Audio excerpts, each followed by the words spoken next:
Some of my music influences growing up, actually my first musical influence was my dad.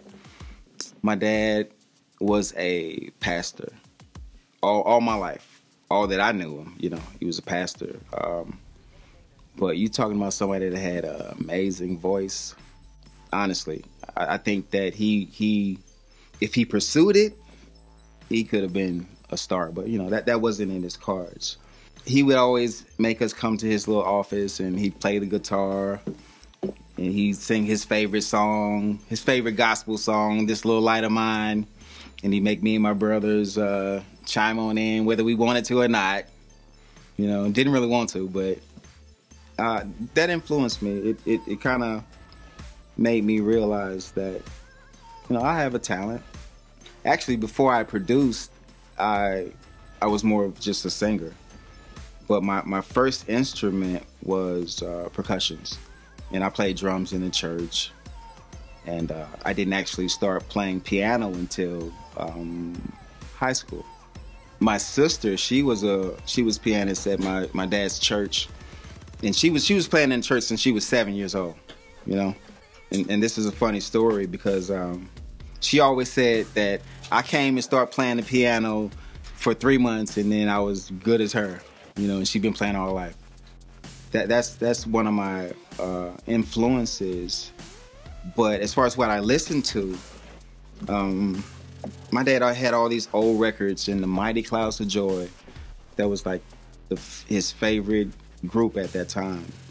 I remember all of us there's 5 of us growing up. I have 2 brothers and 2 sisters. So we would sit around the record player, and my oldest sister, who's just the boss of everything, what she thought she was, she wouldn't let anybody hold the paper that said what song or the words. You know, she has to hold it. So we would all huddle around her and try to read the words and sing. You know, I think that influenced me. That group, they were a gospel group, but they really had a kind of like a male R&B group vibe.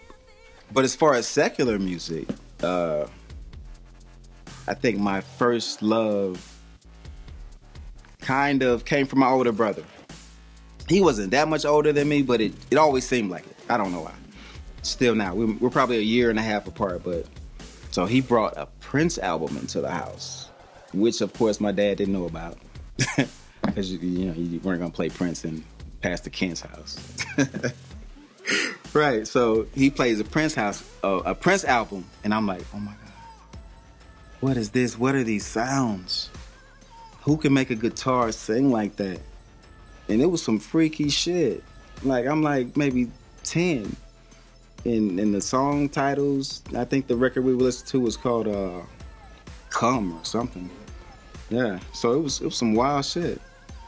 His introduction to Prince is what really opened my mind as far as music and what you can do, and how somebody can take instruments and sounds that most people wouldn't normally use and just tweak things and EQ certain ways and just put distortion on things and just make a masterpiece from beautiful instruments and distortion and compression.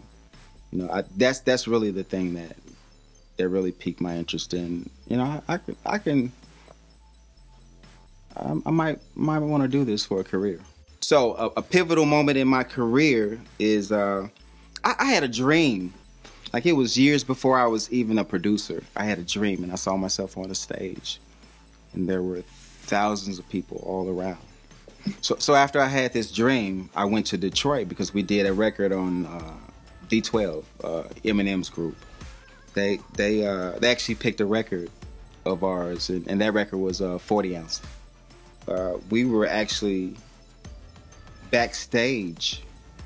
That was actually the first time I met 50 Cent, so you know it was a while ago.